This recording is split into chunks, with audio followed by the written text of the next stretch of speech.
How often should you change your sewing machine needle? Seems like a simple question, right? But have you actually tried Googling that?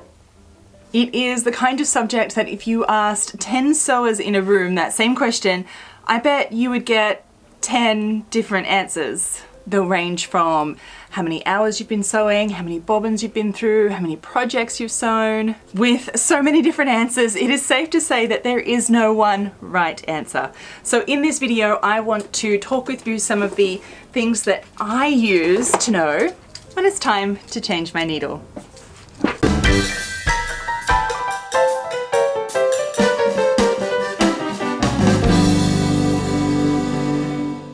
Welcome back, my lovely ladies and gents. It is lovely to see you again today.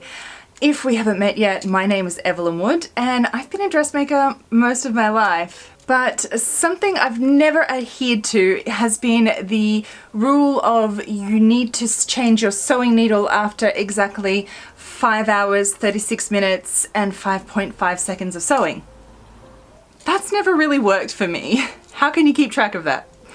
Now, every time your needle goes through the fabric, it's causing micro wear on the point. So every time it gets slightly and slightly less sharp. And as it gets blunter and blunter, the machine and the needle have to work harder and harder to get through the fabric every single time, making it harder for your machine to do what you want it to do and making it harder for you to sew your garment nicely as well. And the question is, of course, how do you know when it's too blunt and when you need to change the needle? So my short answer is you need to change it when you need to. And I know you hate me already because what kind of an answer is that? I know, stick with me because I want to share with you the sort of top 5 guidelines that I use to know when it's time to change my needle. Number 1, if you're having trouble with your stitches, it's probably time to change the needle. This can often be a troubleshooting for, like, if you're having trouble, you get that horrible, awful cotton lock. That's definitely one of the solutions, is to change the needle, see if it works. If you find that the stitches just don't look as nice as they used to, or you're getting skipped stitches, or things like that, it's a sign that a simple needle change might solve all your problems. You'll be really surprised at what a blunt needle can make your machine do, or not do. Skip stitches, I guess. So if you find you're having issues with stitches, then definitely change your needle and see how that goes. The second guideline I use is to listen for the sound. So I often find that it makes more of a thud, thud, thud, thud, thud, or a plonk, plonk, plonk, plonk, plonk.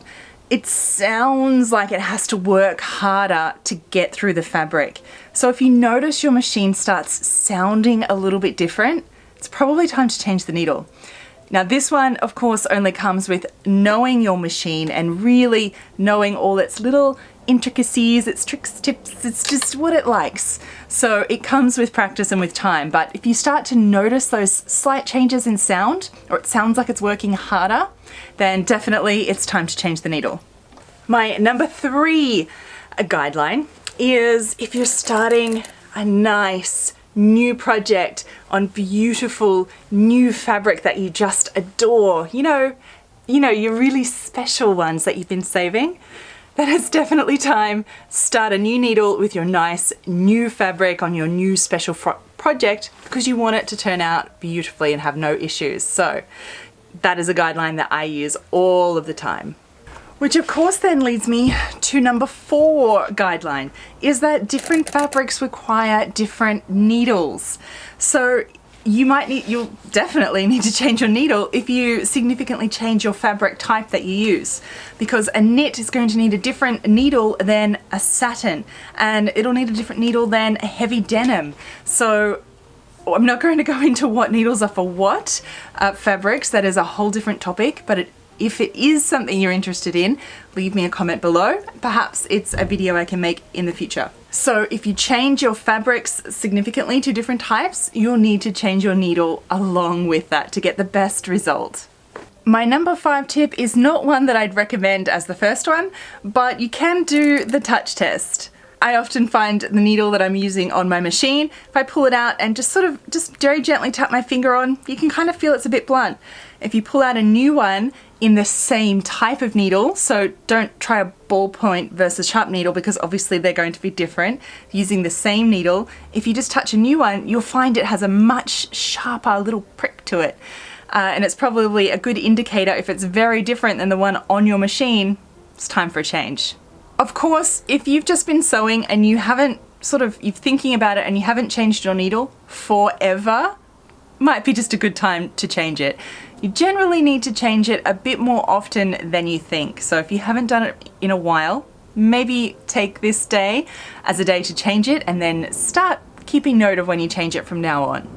As you might imagine, I sew quite a lot. So I think the one about every nice new project and new fabric really keeps me on my toes and keeps me regularly changing my needles enough. But sometimes I often hear it acting up, and that's when I know to change the needle as well. They're probably the two that I use the most. As I said, everyone does have their own sort of system and methods that work for them. So I would love to hear yours below. If you have some other fantastic ways that have helped you keep track or when to know to change your needle, leave them below so that we can all learn a few more tips and maybe add something else into our own systems and guidelines as well. So make sure you read all those comments below because there might just be a little treasure for you down there that works perfectly for you. I really look forward to reading all your comments and seeing what works for you in a different way, or maybe it's one of mine that you'll use the most. Either way. Now, do like this video if you liked it.